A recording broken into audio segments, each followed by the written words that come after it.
各位诚心诚意的观众们，大家吉祥。我们知道今年是牛年，很多人就会提到今年的牛，我们生根致富，我们需要耕耘心田。那么在这里我就来分享古代大德的一首跟牛有关的诗歌：随园任业许多年，望作老牛未耕田。打蝶身心早归去，免教鼻孔受人穿。这个是什么意思呢？我们从最后的一句来说，免得鼻孔受人穿。有些人说忙忙碌碌，一生忙碌，哎呀，我做这个工作啊就是这样子，老板叫我怎么做我就怎么做了。哎呀，这个被家庭拖累了，反正呢，我这一生都是这样子了，很平凡啊，反正就做工而已。不只是做工而已，我们自己的所谓的身心的业力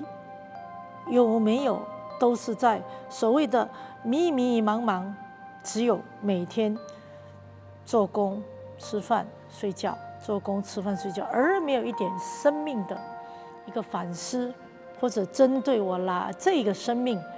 应该这个世间上有些怎么样的一个发挥功能，或者是说对这个社会家庭有些什么贡献呢？所以在这里我们必须做一个反省，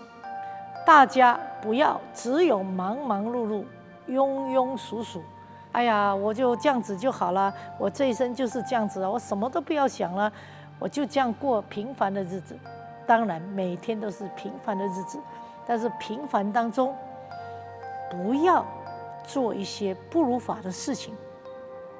免得来世你必须还要当牛马，受人这样子拉着鼻子鞭打。就如我们的禅师说，我愿意做一只老孤牛，我可以来耕田，我可以来为众生做牛马，但是这个马牛呢，是为了服务众生，我有方向，我有目标，可不能这个随缘，就是我们说的也不知道未来，就像忙忙碌碌、庸庸碌碌的过一生。我们一定要知道，我们能够在家里面做一个父母，好父母，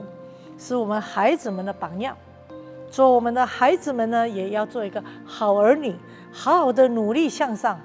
为家、为国、为社会来争光。同样，我们是一个修行人，就必须要立好我们的这个修福修慧的方向，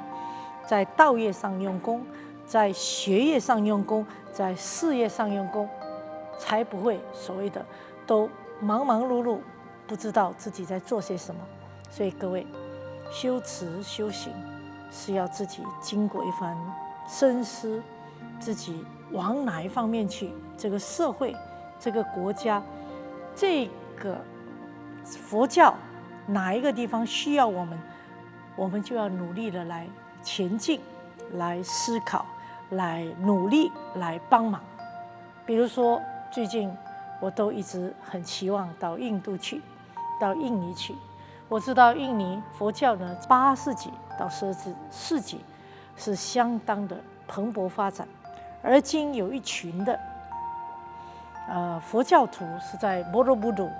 在中爪这一带，我一直心里面挂念着他们。于是我曾经跟佛光的团队去那边为他们老师们做培训。因为疫情的关系，我就好久没有过去。最近打了电话来说，好想念啊，好想念法师们给我们带的一些课程。因此，我们就打算用云端给他们上课。另外，印度我们也看到许许多多的佛教徒很想学习人间佛教。于是乎，我们最近成立的佛光协会，我们也非常努力的，希望在未来能够来为他们做线上的课程。我们不放弃自己任何一个因缘，光大佛教，也希望能够自己做一只老孤牛，好好的为社会来服务，不要庸庸碌碌的过日子，免得鼻孔受人穿。未来的生命要自己负责，来生也要看今生我们如何跟大家来广结善缘。所以我们各位护法信徒们，大家加油，大家努力，大家一起来立定自己的方向，看看自己的能力可以做什么，我们一起来服务众生，一起来帮助这个社会。祝福大家平安吉祥。